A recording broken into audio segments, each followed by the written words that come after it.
বিসমিল্লাহির রহমানির রহিম।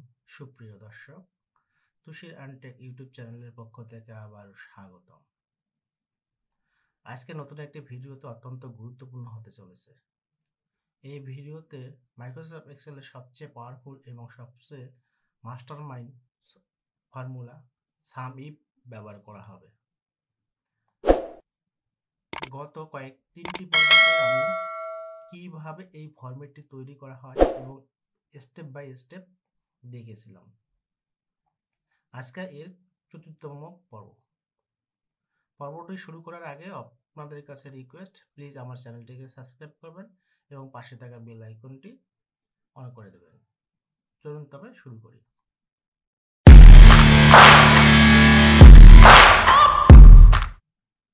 ওকে, গত পর্বে আমরা যেখান থেকে শেষ করেছি সেখান থেকে শুরু করব। গত পর্বে আমরা এই ডিজাইনগুলো আপনাদের জ্ঞাতার্থে জানিয়ে রাখি, গত পর্বে এই ডিজাইনগুলো কিভাবে তৈরি করা হয় এবং স্টেপ বাই স্টেপ দেখেছি।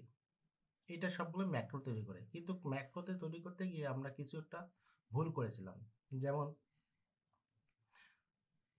কস্টিংটা ঠিক আছে, ওকে, কস্টিং ঠিক আছে, ডেইলি রিপোর্টে একটু ভুল আছে। কি কারণ? গত পর্বতে আমরা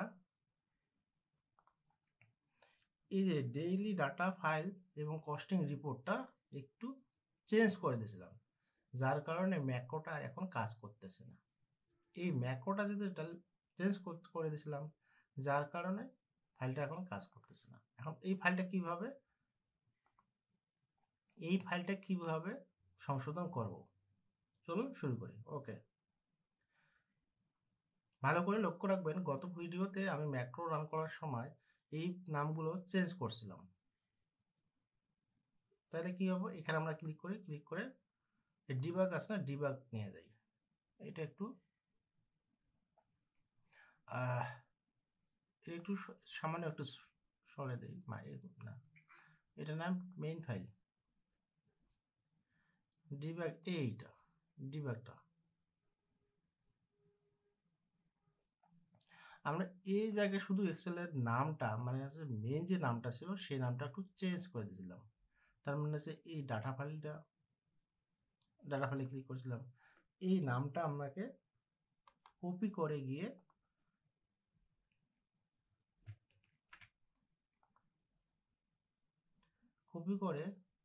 এইখানে ডেইলি রিপোর্টে যে জায়গাটা আছে এই জায়গাটা বসে দিতে হবে, দিয়ে সেভ দিতে হবে। তাহলে সম্ভবত আমাদের ফাইলটা কাজ করার কথা। ওকে,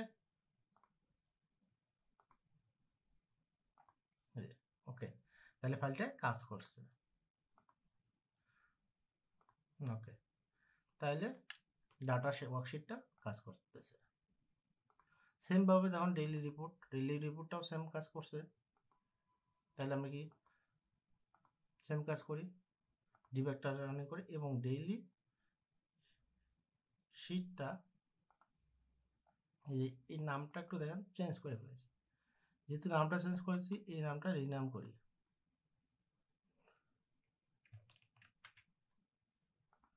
ওকে, কন্ট্রোল সি করলাম এবং ডিবাগের এখানে যে ফর্মুলা জায়গাটা আছে সেই শিটে ওখানে নামটা পেস্ট করে দিলাম এবং সেভ করলাম। সেভ করার পর কেটে দিলাম।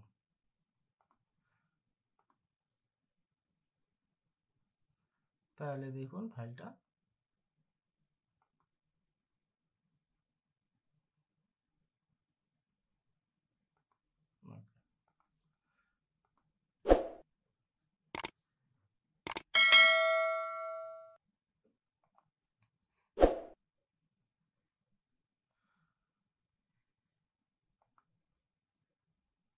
আসে। আচ্ছা, কস্টিং, তারপর আছে শর্ট, মেশিন টাইপ এখনো করি নাই।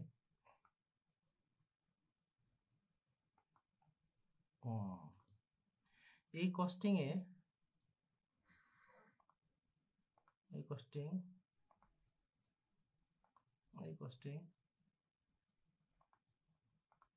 মেশিন টাইপ,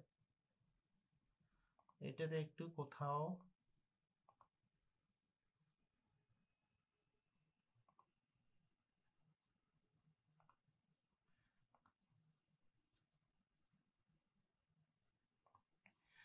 এই কস্টিং এর সাথে দিয়ে যদি আমি মেইন ফাইল সিলেক্ট, তাহলে ওকে ঠিক আছে, ডাটা ফাইলে ঠিক আছে, মেশিন মেশিন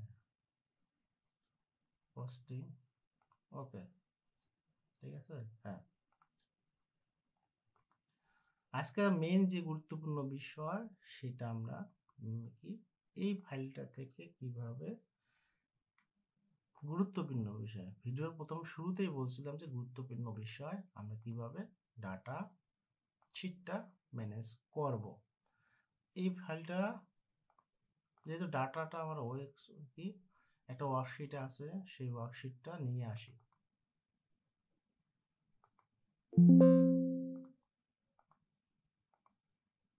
এই যেটা পেয়ে গেছি, আমাদের এখান থেকে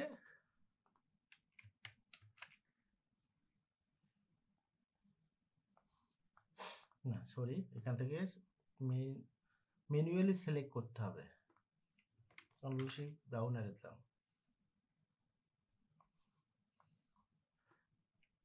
এবং কপি করলাম, কপি করে এই ডাটা ফাইলে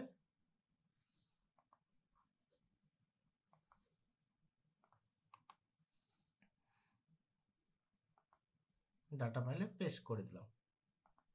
এইখান থেকে প্রধানত মানটা আমরা নিয়ে যাব।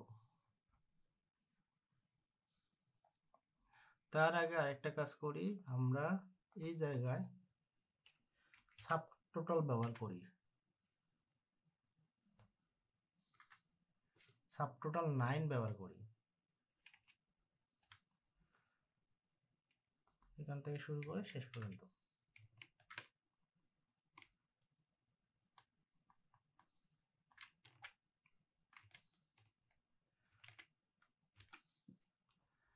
ওকে, তাহলে আমার আজকের প্রোডাকশনটা কত হয়েছে সেটা আমরা দেখতে পাবো। এটা ধরে আমরা এই পর্যন্ত ব্যালেন্স পর্যন্ত টেনে দিলাম এবং এখানে একটা ফিল কালার দিয়ে রাখলাম এবং এখানে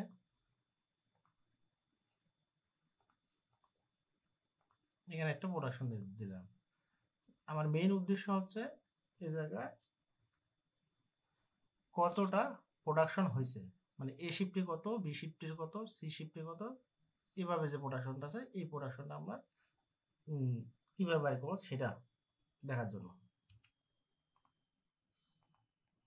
সি শিফটে কোনো একটা ভুল আছে, তাহলে আমরা কি ফিল্টার দিই, কন্ট্রোল শিফট এল যদি দিই তাহলে আছে একদম মানে কি ফিল্টার হয়ে যাবে। এই জায়গায় একটা ভুল আছে, কারণ রোলের কি প্রোডাকশন আছে, রোল সংখ্যা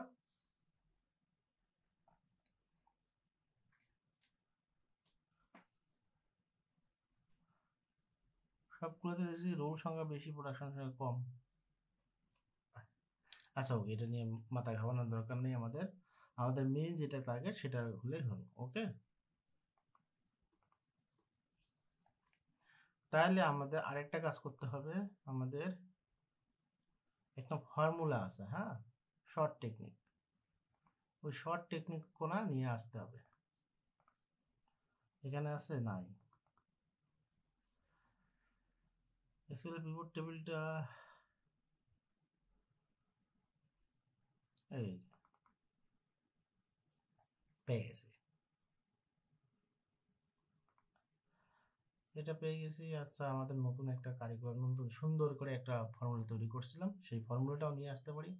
দেখুন, আমার যদি আমরা গুগলে যাই,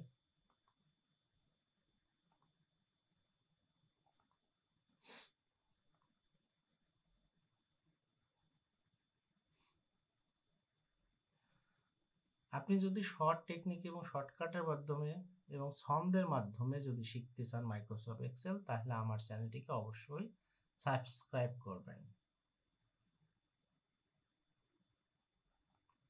আমি মাইক্রোসফট এক্সেল শর্ট টেকনিকে শেখাচ্ছি, সেটাও আবার ছন্দের মাধ্যমে। প্লিজ আমার চ্যানেলটিকে অবশ্যই সাবস্ক্রাইব করবেন। তাহলে এটা আছে, এই ফাইলটাকে আমি কপি করে নিয়ে যাই আমাদের মেইন যে ফাইলটা আছে এখানে রাখলাম।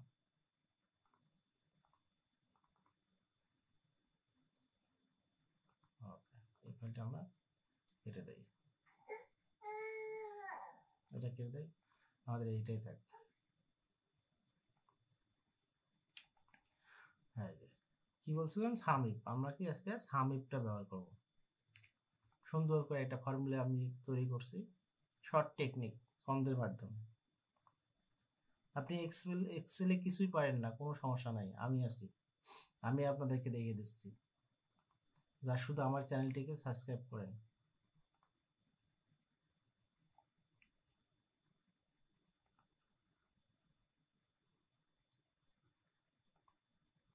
ঠিক আছে, এখানে এখানে অনেক কিছু অপশন আছে, এইগুলো আমরা পরবর্তীতে একটা একটা করে ভিডিওতে জানবো।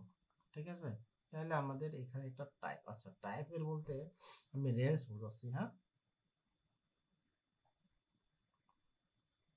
ডাটা ফাইল থেকে এখান থেকে আসবে। হ্যাঁ, তাহলে আমাদের মেইন এখানে আমরা এই জায়গায় আমরা সামিপটা ব্যবহার করব। তাহলে নেই, এই শিফটে প্রোডাকশনটা নেই। আচ্ছা, ও, যদি আমাদের এখানে গলদ থাকে, এই ডাটা ফাইলে যদি আমাদের কোনো গলদ থাকে, তাহলে প্রোডাকশনটা ভালোভাবে দেখাবে না। কারণ দেখুন এখানে এখানে কোনো একটা জিনিস মিসিং আছে।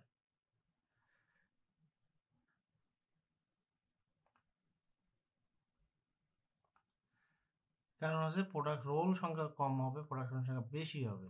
রোল সংখ্যা কম হবে, প্রোডাকশন সংখ্যা বেশি হবে। রোল সংখ্যা কমবে, প্রোডাকশন সংখ্যা বেশি হবে, কিন্তু প্রোডাকশন আবার ঠিক আছে। এখানে যে কোনো এক জায়গায়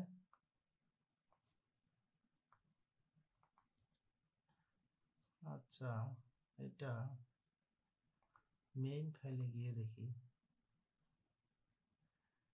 এই ফাইলে গিয়ে দেখি আসলে কি সমস্যা হয়েছে।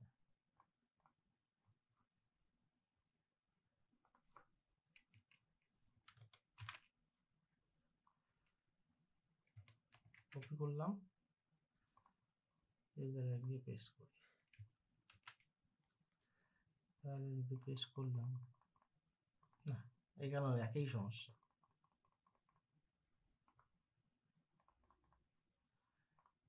রোল সংখ্যা কম, প্রোডাকশন সংখ্যা বেশি, এটা তো হতে পারে না। আর একটা উপায় আছে আমার, এই ফাইলটা এক্স্যাক্টলি যে ফাইলটা আছে সেই ফাইলটা ওপেন করি। এটা পাসওয়ার্ড দেওয়া, সমস্যা নেই।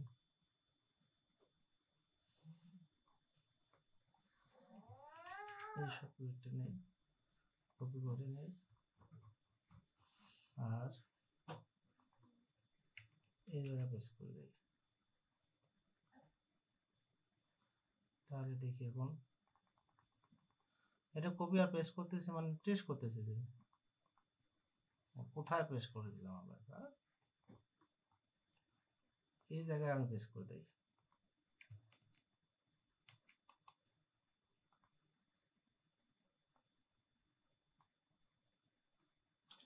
না, তারপরেও ভুল আসতেছে কেন?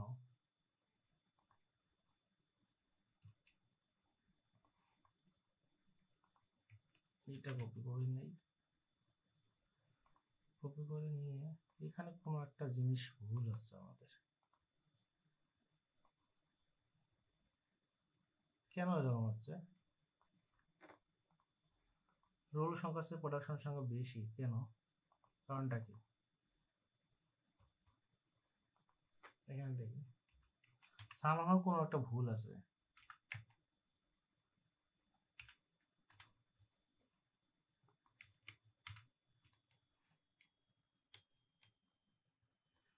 কন্ট্রোল শিফট ডাউন এরে দিচ্ছি। ও, এখানে তো সমস্যা, মেইন ফাইলে সমস্যা আছে। হুম, মেইন ফাইলে তো সমস্যা। এখন প্রোডাকশন রিপোর্ট, মেইন প্রোডাকশন রিপোর্টটা কোথায় আছে? ডাউনলোডে থাকার কথা। এখান থেকে নেই, নিয়ে দেখি কোথায় আছে ব্যাপারটা।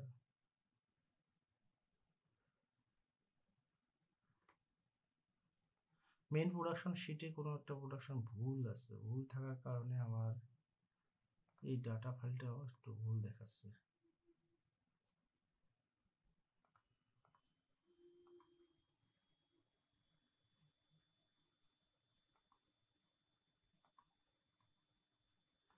গত কয়েকটি ভিডিওতে অবশ্য দেখেছিলাম প্রোডাকশনটা কীভাবে কাজ করে, সেখান থেকে নিয়ে আসবো না এই ফাইলটাতে দেখি, এটাতে থাক, এটা তো ওই ফাইলটাই। তাহলে আমার এখানে সিলেক্ট করে প্রোডাকশন সংখ্যা কম দেখাচ্ছে, কিন্তু রোল সংখ্যা বেশি দেখাচ্ছে। প্রোডাকশন সংখ্যা কম দেখাচ্ছে, রোল সংখ্যা বেশি দেখাচ্ছে। প্রোডাকশন SFB শিফটের প্রোডাকশন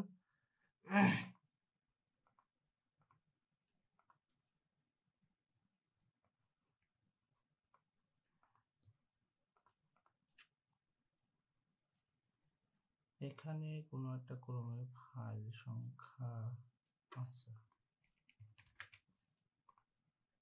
তাহলে দেখি এখন কি হয়। আমাদের এই জিনিসটা দরকার, যে এটা দরকার। এই উল্টে যাচ্ছে কেন? 977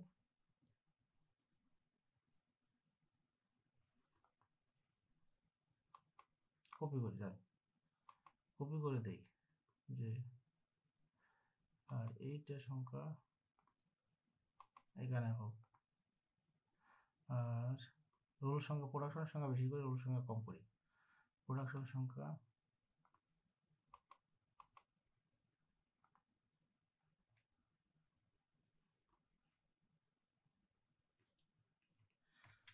তাহলে এটা কপি করে এখানে দেই, আর এইটা কপি করে এখানে দেই। আবার সি শিফটটা তাই করি, এটা কপি করি, এটা কপি করি, আর প্রোডাকশন রোল সংখ্যা কপি করি। তা শুধু অল্টারনেটিভ করে দিচ্ছি, মানে হচ্ছে রোল প্রোডাকশন সংখ্যা যাতে বেশি থাকে এবং রোল সংখ্যা যাতে কম থাকে, এটাই তো বাস্তব হওয়ার কথা, তাই না? হ্যাঁ, এটাই তো হবে প্রোডাকশন সংখ্যা। এটা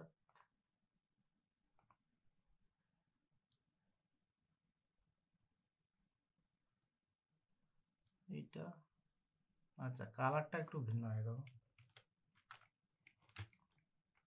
কন্ট্রোল শিফট ডাউন এরে করি, করে দিয়ে ফরম্যাট পেইন্ট, এরপর আগে দেখাইছিলাম ফরম্যাট পেইন্টটা, এইটা ফরম্যাট পেইন্ট করি। আর এখানকার কালারটা, এখানকার কালারটা কি, এটা দেই না, এটা দেই, এটার মতো করি। আবার যাই, কন্ট্রোল শিফট ডাউন এরে করি,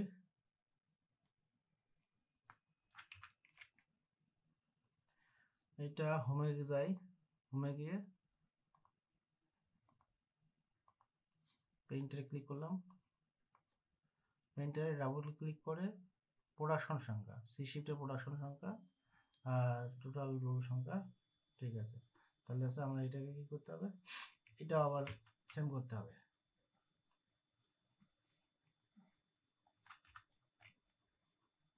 আমরা নতুন একটা পদ্ধতি দেখতেছি যে ফরম্যাট পেইন্টার কিভাবে কাজ করে। এখন রোল যেখানে আছে, যেখানে রোল আছে সেখানে আমরা এইটা অ্যাপ্লিকেশন করলে মোটামুটি একটা পেয়ে যাচ্ছি। তারপরে রোলের ফরম্যাটটা সেম থাকবে, এখানে রোল, এখানে রোল, রোল, টোটাল রোল। আবার একটা যাই,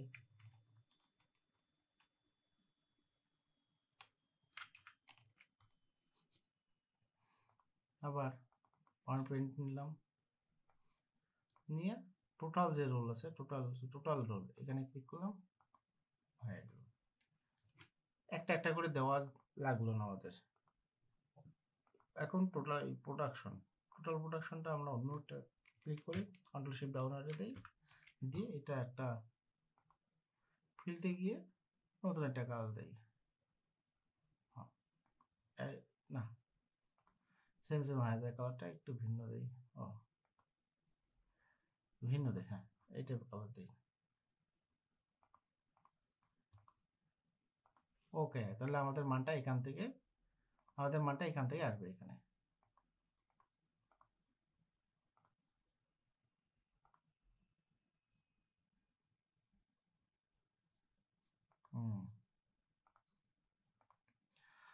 আমাদের ডেইলি প্রোডাকশন রিপোর্টের যে এই যে ডাটাটা আছে, এইটা একটু সমস্যা করতেছে, ঠিক আছে?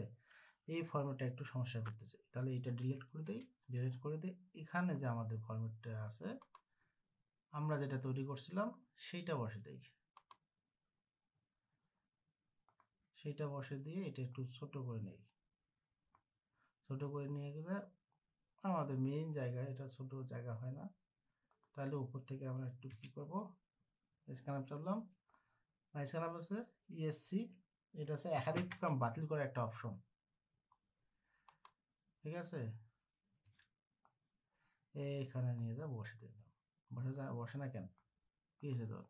ওকে, এই জায়গায় আমরা বর্ডার না, নো বর্ডার দিলাম। ওকে, তাহলে আমরা যদি এখানে ক্লিক করি, এখন অ্যাসাইনকোনাইজ হয় না।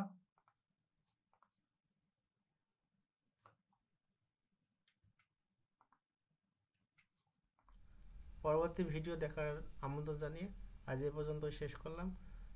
আল্লাহ হাফেজ।